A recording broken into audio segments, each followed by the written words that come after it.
કેમ છો विद्यार्थी मित्रों, मजा में हंसो।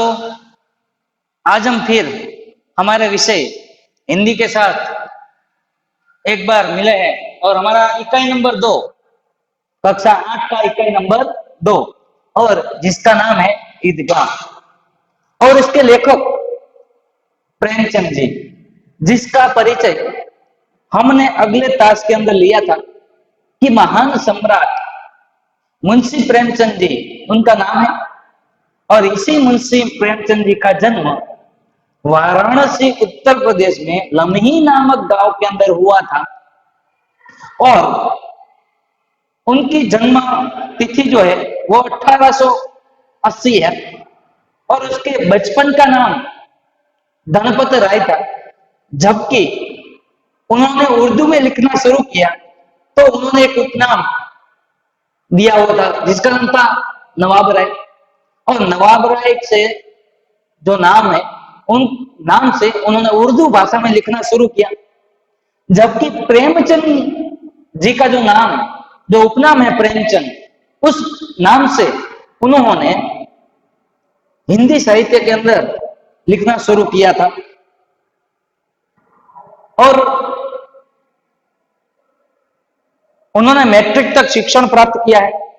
उनके अंदर एक प्रसिद्ध सर्वश्रेष्ठ कृति उनकी गोदान, मानसरोवर 1 से 8 भाग और गबानी, ये सब उनकी सर्वश्रेष्ठ कृतियां हैं। जागरण और हंसा नाम के 2 पत्रिकाएं हैं जिसका वो संपादन करते थे।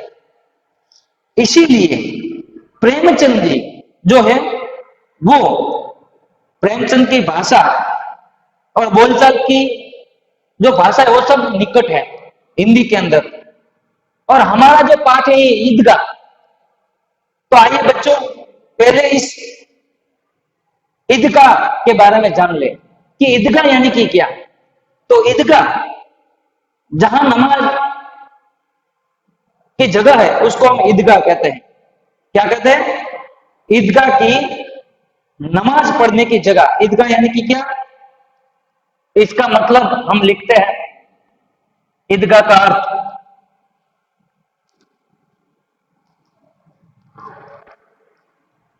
ईदगाह का अर्थ, तो ईदगाह का अर्थ क्या है? ईदगाह का अर्थ यह है कि जहां नमाज, ईद की नमाज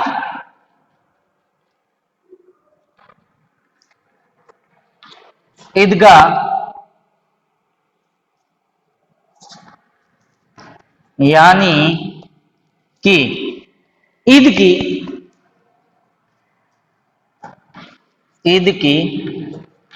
नमाज पढ़ने का स्थान। ईदगाह का मतलब क्या है बच्चों? तो बच्चों ईदगाह का मतलब यह है कि जहां नमाज पढ़ी जाती है वो स्थान, यानी कि जहां पे मुसलमान लोग नमाज पढ़ने के लिए जाते हैं उसे ईदगाह कहते हैं।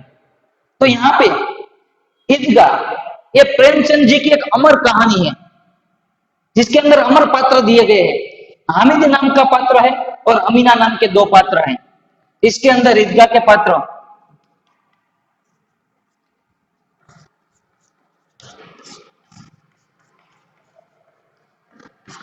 पहला पात्र हमारा हामिद है जो कि छोटा बच्चा है। क्या है? छोटा बच्चा। और दूसरा पात्र अमीना, हामिद की दादी, हामिद की दादी। हामिद एक छोटा बच्चा है, ये इसका पोता है। हामिद उनकी एक दादी है। ये अमीना जो है वो और हामिद के बीच का जो पात्र है वो एक अमर कहानी के पात्र दोनों बनाए गए। इस हामिद के ऊपर पूरी कहानी है। कि हामिद जो है वो ईद के त्योहार को मनाने के लिए जाता है। इसके ऊपर की कहानी है। तो बच्चों आइए पढ़े कि इस बाल सहज वृत्तियों को इस हामिद नाम के छोटे बच्चे ने अपने अंदर कैसे दबा कर रखा। अपनी जितनी भी बाल सहज वृत्तियां है बच्चों, इसको किस तरह बाहर नहीं आने दिया। और बूढ़ी अमीना यानी कि उसकी दादी को जो है वो उसका ख्याल करता है। उसके विचार में ही ये हामिद जो है वो चिमटा खरीदता है। वो जब रोटियां सेकती है अमीना, तो उसके हाथ जल जाते हैं। बल्कि बालक छोटे बच्चे क्या करते हैं, मेले में जाते हैं तो मेले में जाकर खिलौने खरीदते हैं, चरखी के ऊपर बैठते हैं। तो ये सब जो बाल सहज वृत्ति है उसका दमन कर देता है ये छोटा बच्चा। तो यही बात दिल और मन को भा लेने वाली है। और इसका एक अनोखे ढंग से प्रेमचंद जी ने यहाँ प्रस्तुत किया है। तो आयो बच्चे हम सब लोग देखें कि इसके अंदर क्या कहा गया है। तो शुरू करते हैं हमारी कहानी जिसका नाम है ईदगाह। तो बच्चों यहाँ पहले ईद जाने की तैयारियां का वर्णन है। पहले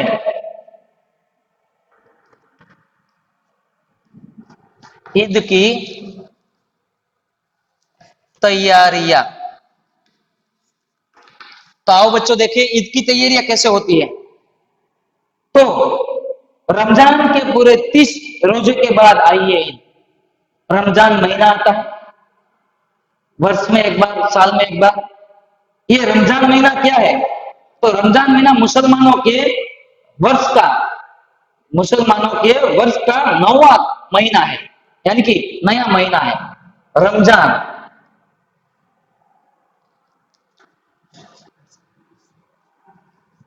शब्दार्थ रमजान मुसलमानों का नौवा, मुसलमान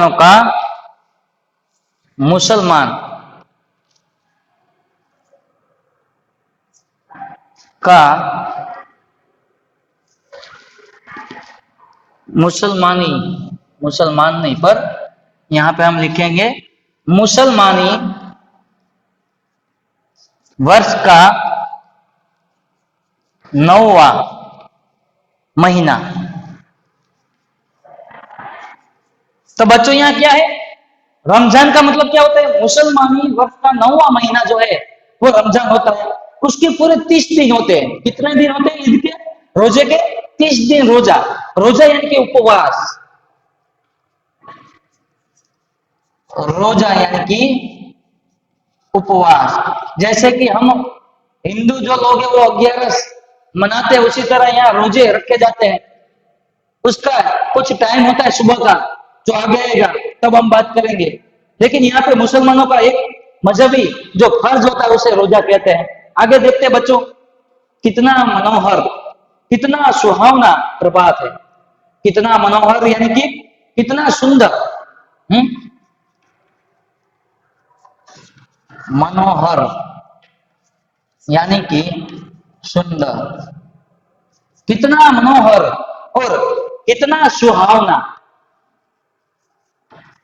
सुहावना यानी कि यहाँ कितना सुहावना, रमणीय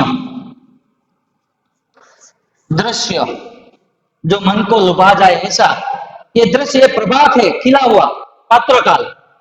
प्रभात यानी कि पात्र काल, पात्र काल।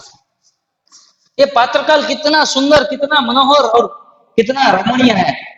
आज का सूरज देखो कितना प्यारा, कितना शीतल है, मानो संसार को इनकी बधाइयां दे रहा है। ये सूर्य भी, ये रवि भी, ये भास्कर भी आज जो निकला हुआ है वो बहुत ही ठंडा है, बहुत ही प्यारा है। शीतल यानी कि ठंडा लग रहा है। मानो कि पूरे संसार को यानी कि पूरे जगत को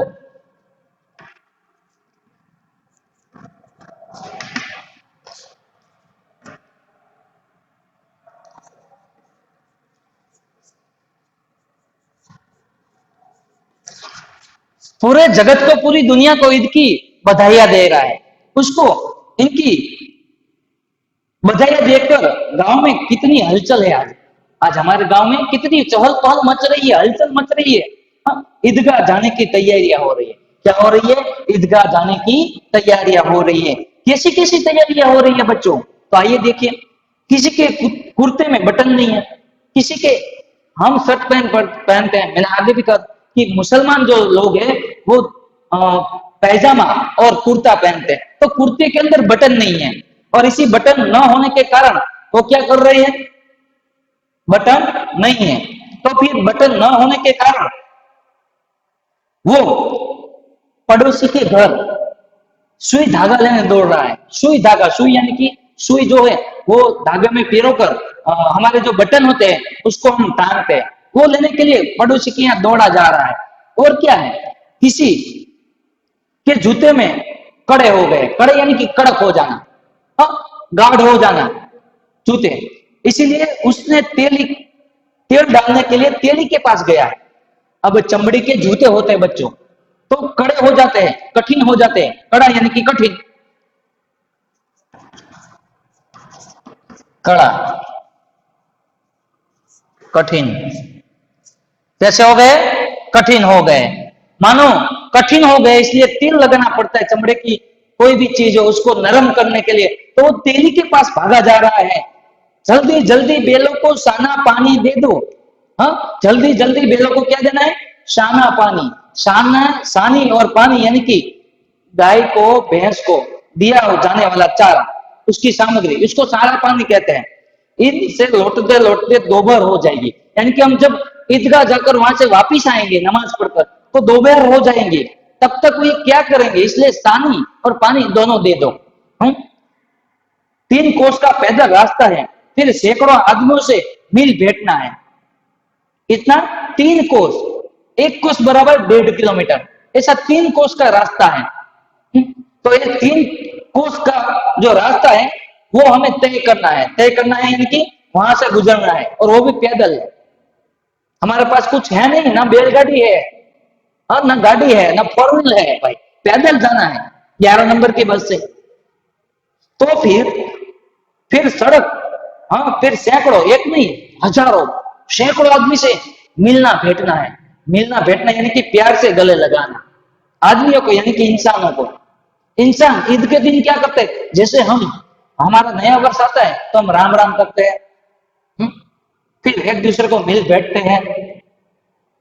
तो उसी प्रकार यहाँ एक ही जगह पर सब लोग इकट्ठा होकर एक दूसरे को ईद की बधाइयां देते हैं, जिसको मिल बैठना कहता है, जो आपके पाठ्य पुस्तक में बच्चों दिया गया है। देखो, पाठ्य पुस्तक के अंदर पेज नंबर 8 के ऊपर जो मिलना बैठना दिखाया है, उसी की यहाँ बात हो रही है बच्चों। यहाँ देखो, ये जो मिलना बैठना इसे कहते हैं। ये ईदगाह है, नमाज पढ़ने का स्थान। ये सैकड़ों आदमी है, यहाँ देखो मेला लगा हुआ है बच्चों, दिखाई दे रहा है ना? तो बस यही पेज नंबर 8 की मैं बात कर रहा हूं। तो बच्चों आपने देखा किस तरह मिलना बैठना है, एक नहीं सैकड़ों आदमियों को साना पानी देना है। हाँ? ईदगाह से लौटते लौटते दोपहर हो जाएंगी। दोपहर दोपहर के पहले लौटना असंभव है। जो संभव नहीं है उसे असंभव कहते हैं। दोपहर से पहले हम घर नहीं लौट सकते वापिस वहां से। तो फिर लड़के सब ज्यादा प्रसन्न है। आज ईद का त्योहार है, और ईद के दिन बच्चे जो होते हैं वो सबसे ज्यादा प्रसन्न है यहाँ पे। और किसी ने एक रोजा रखा है, बच्चे क्या करते हैं? 30 रोजे पूरे नहीं रख सकते हैं, इसलिए किसी ने एक रोजा रखा है। ओहो, किसी ने दोपहर तक ही रखा है, यानी कि आधा आप रोजा। फिर दोपहर किसी ने वो भी नहीं रखा है। किसी ने एक, किसी ने आधा, किसी ने तो कुछ रखा ही नहीं। रोजे बोझे भाई, रोजे ईद, रोज ईद का नाम रखते थे। लेकिन ईद जाने की जो खुशी है, जो प्रसन्नता है, वो इसके हिस्से की चीज है। हिस्सा यानी कि भाग।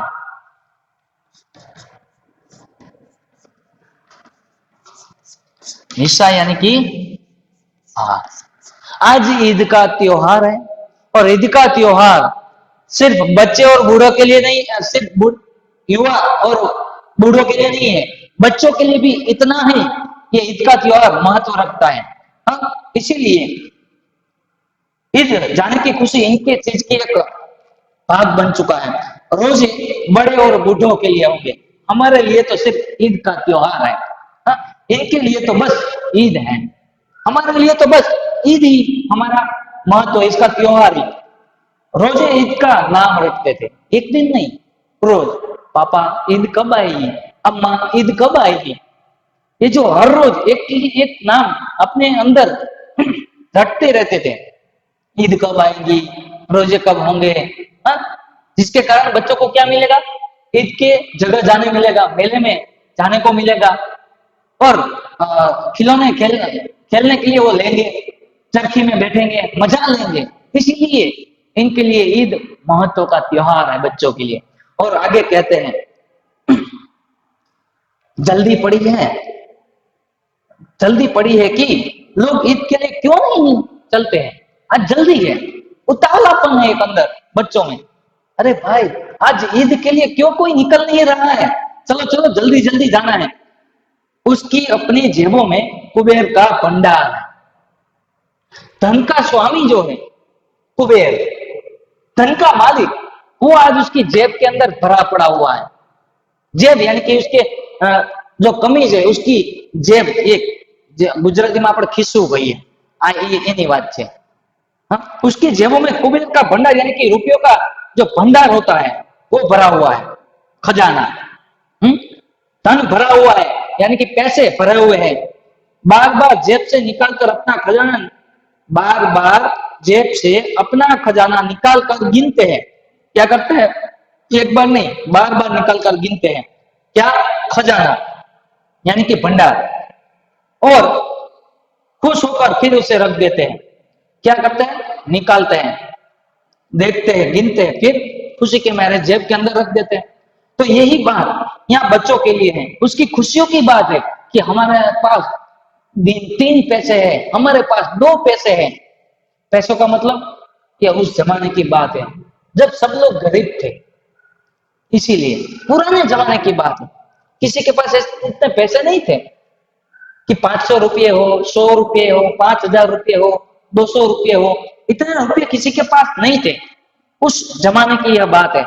इसीलिए इस पैसों को निकाल निकाल कर बार बार गिनते हैं, अपनी जेब में रखते हैं, उसकी खुशी का ठिकाना नहीं है। इसमें एक महमूद है, ये हमारा तीसरा पात्र, वो गिनता है, महमूद। इसके अंदर लिखा हुआ है महमूद, तो वो गिनता है। वो क्या गिनता है, सुनो, पैसे गिनता है, 1 2 10 12, उसके पास 12 पैसे। महमूद के पास कितने पैसे हैं, महमूद 12 पैसे। महमूद के पास 12 पैसे है। कितने पैसे हैं, 12 पैसे हैं। अब उसने गिन लिया, रख दिया अपने जेब के अंदर। मोहसिन के पास 1 2 8 9 15, तो यहां जो मोहसिन है उसके पास 15 पैसे हैं। मोहसिन 15 पैसे।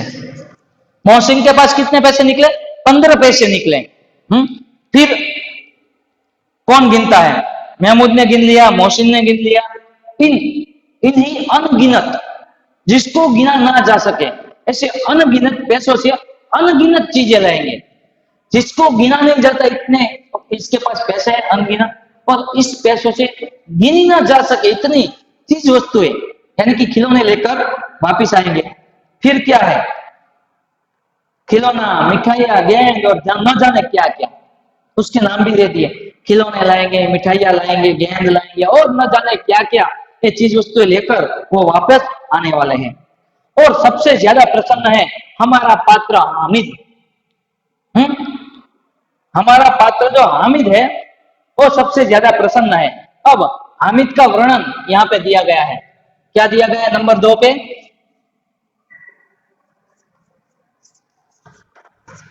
हामिद का थोड़ा सा वर्णन है। तो आइए देखिए बच्चों, हम हामिद का वर्णन किस प्रकार किया गया है तो सुनिए। गरीब सूरत है, गरीब है, गरीब सी सूरत, दुबला पतला लड़का, जिसका बाप गत वर्ष हैजे की भेंट हो गया। गरीब सूरत है, दुबला पतला सा वो लड़का है, और जिसका बाप, बाप यानी कि उसके पापा, हैजे की भेंट हो गया।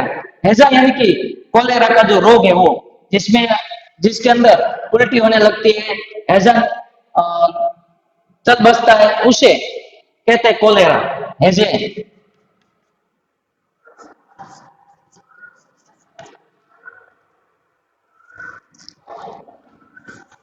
हैजा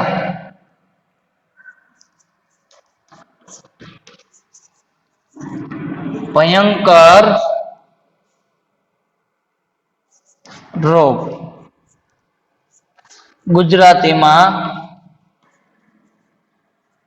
कोलेरा। तो हैजा यानी कि एक भयंकर रोग है, जिसका बाप इसके कारण मर गया। झाड़ा ने उल्टी नो रोग जेने कहेवाय बाळ मित्रों, वो भयंकर रोग इसे हुआ था, और वो हैजे की भेंट हो गया। हैजे की भेंट होना यानी कि मर जाना। हाँ, वो मर गया। फिर एक दिन फिर एक दिन उसकी माँ भी चल बसी, यानी कि वो भी मर गई।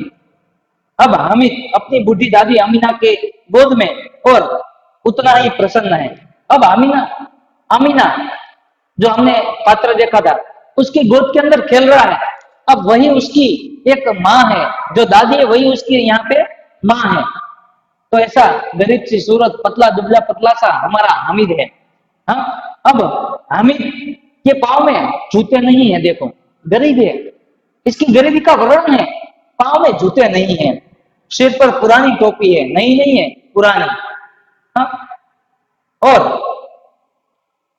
जिसका गोटा काला पड़ गया है, जिसका गोटा यानी कि जो टोपी होती है, मुसलमान लोग जो टोपी पहनते हैं उसकी यहां पे बात है। ये उनकी टोपी है, इसके ऊपर जो ये गोटा होता है,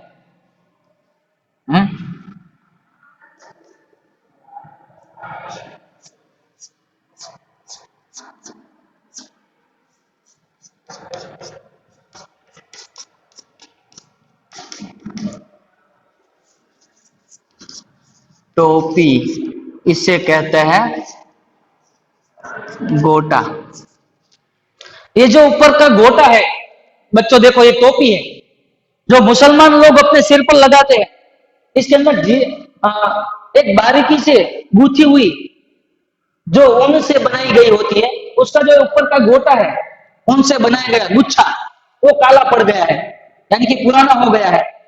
फिर भी वो प्रसन्न है। ऐसी पुरानी टोपी पहनकर भी हमारा हामिद प्रसन्न है। क्या है? बहुत प्रसन्न है। अभागी अमीना अपनी कोठरी में बैठी रो रही है। अभागी यानी कि जिसका भाग्य फूटा हुआ है, ऐसी स्त्री अभागी, जिसका भाग्य फूटा हुआ है, ऐसी स्त्री यानी कि अभागिन, जिसका भाग्य फूटा हुआ है, ऐसी स्त्री यानी कि अमीना। तो अमीना के दुख का वर्णन अब शुरू होता है नंबर 3 पे। अमीना का दुख। यहां पे अमीना जो है वो अपना दुख प्रकट करती हुई कोठरी में बैठी हुई, जहां हम अन्न को रखते हैं, उस भंडार को, उसको कहते हैं कोठरी, जहां भरकर रखते हैं, उसमें बैठी बैठी रो रही है। क्यों? आज ईद है, ईद का दिन है, ईद का त्योहार है, और उसके घर में दाना नहीं है, उसके घर में एक अन्न का दाना नहीं है। इस अंधकार में, यानी कि अपना जीवन जो है वो अंधकारमयी यहां वो देख रही है। और निराशा में डूबी हुई है। और इसीलिए वो किसमें डूबी हुई है? निराशा में, दुखी है। क्या करे? निराशा में डूबी हुई है। तो फिर वो करती भी क्या? किसने बुलाया था इस निगोड़ी ईद को? कैसी कहती है? देखो, दुष्ट कहती है ईद को। निगोड़ी यानी कि दुष्ट। ईद को कैसी कहती है अमीना? निगोड़ी। निगोड़ी यानी कि दुष्ट। ये दुष्ट हमारी जो ईद है, इसको किसने बुलाया था? क्योंकि आज इसके घर में दाना नहीं है, पाना नहीं, पानी भी नहीं है, और उसके पास पैसे नहीं है बच्चों।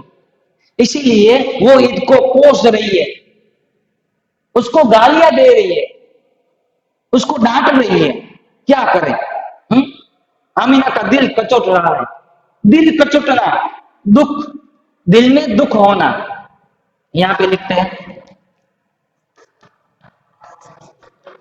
दिल कचोटना, यानी कि दिल में दुख होना। दिल में, उसके हृदय के अंदर आज बहुत दुख हो रहा है। दुख होना, दिल में दुख हो रहा है। क्या करे? बेचारी निराशा में डूबी हुई है। गांव में बच्चे अपने अपने बाप के साथ जा रहे हैं। इस गांव के बच्चे अपने अपने बाप के साथ जा रहे हैं। क्या करें? हामिद का बाप अमीना के सिवा और कौन है इस दुनिया में? इसका है मेरा बच्चा हामिद, उसका मेरे सिवा इस दुनिया के अंदर कौन है? उस उसे कैसे अकेले जाने दे? उस भीड़ भाड़ में बच्चा कहीं खो गया तो नहीं, अमीना उसे यो न जाने देंगी। ये एक माँ का हृदय बोल रहा है, एक माँ की हृदय की वेदना बोल रही है। इस दुनिया के अंदर इस बूढ़ी दादी के अलावा इसका कौन है? अमीना इसको यो क्यों जाने दे अकेले? और इस भीड़ भाड़ के अंदर कहीं ये छोटा सा बच्चा है, नन्ही सी जान है, कहीं खो गया तो, कोई उठाकर ले गया तो, वापिस ना आया तो उसका जिम्मेदार कौन होगा? मैं भी उसकी माँ हूं। हाँ? मुझे इसका बड़ा दुख है कि मैं इसको ले नहीं जा सकती, मैं उसके साथ नहीं जा सकती, क्योंकि मैं बूढ़ी हो चुकी हूं। लेकिन मैं इसे यूं अकेले नहीं जाने दूंगी। अब नन्ही सी जान, 3 कोस का 3 कोस चलेगा कैसे? 3 कोस का लंबा रास्ता है। हाँ? और इस 3 कोस के अंदर वो चलेगा कैसे? हुँ? पैरों में छाले पड़ जाएंगे, क्योंकि पैरों में जूते भी तो नहीं है। छाले पड़ना, फफोले हो जाना, फफोले हो जाएंगे। हुँ? जूते भी तो नहीं है उसके पास। कुल 2 आने पैसे बचे रहे हैं। 3 पैसे हामिद की जेब में है, 2 आने अमीना के पास है, और 3 पैसे हामिद के पास है। तो अब हामिद के पास कितने पैसे हैं? यहाँ पे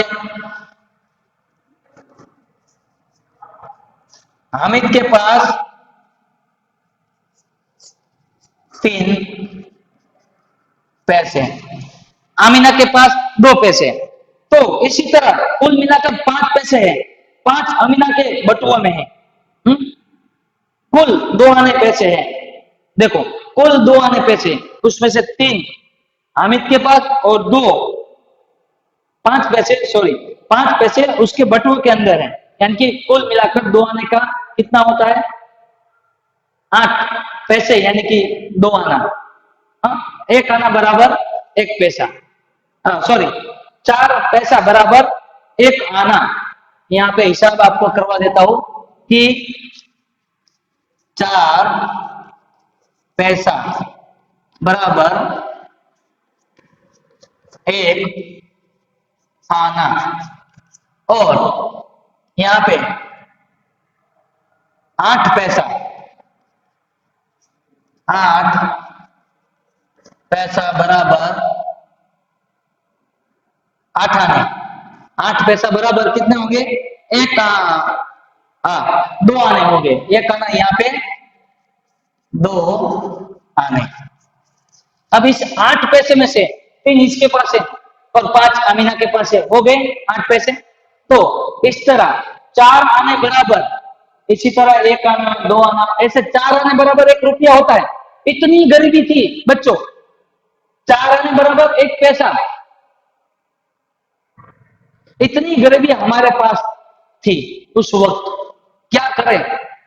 ये इस गरीबी का जो है वो मूल्य बता रहा है। ये आने का मतलब आपको मैं यहां समझा रहा हूं। आना कब बनता है? जब 2 पैसे बनते हैं, एक 4 पैसा मिलता है तो 1 आना बनता है, और 8 पैसा बनता है तो 2 आना। ऐसे 4 आने बनते हैं तो 1 रुपया बनता है। ऐसे 4 आना बराबर 1 रुपया, 4 आने मिलने पर 1 रुपया बनता है। इतनी गरीबी हमारे पास थी उस जमाने की, ये बात है। क्या करें? तो फिर हमीना उसे क्यों अकेले जाने दे? हाँ, यही तो बिसात है। यानी कि यही तो जो हमारी औकात है, इतनी ही। हाँ, हमारी बेबसी है, क्या करें? ईद का त्योहार, हाँ, और ऊपर से ईद का त्योहार, हमारी औकात ही इतनी है, हमारी बिसाती इतनी है। अल्लाह ही बेड़ा पार लगाए। बेड़ा पार लगाना यानी कि संकट से बचाना। इसी संकट से अब तो अल्लाह ही बचाए। तो बच्चों, आज हमने क्या देखा? ईद की तैयारियां देखी, हामिद का वर्णन देखा, और आमीना का दुख देखा। और अगली जो कहानी है वो अगले क्लास के अंदर, तब तक के लिए आओ जी।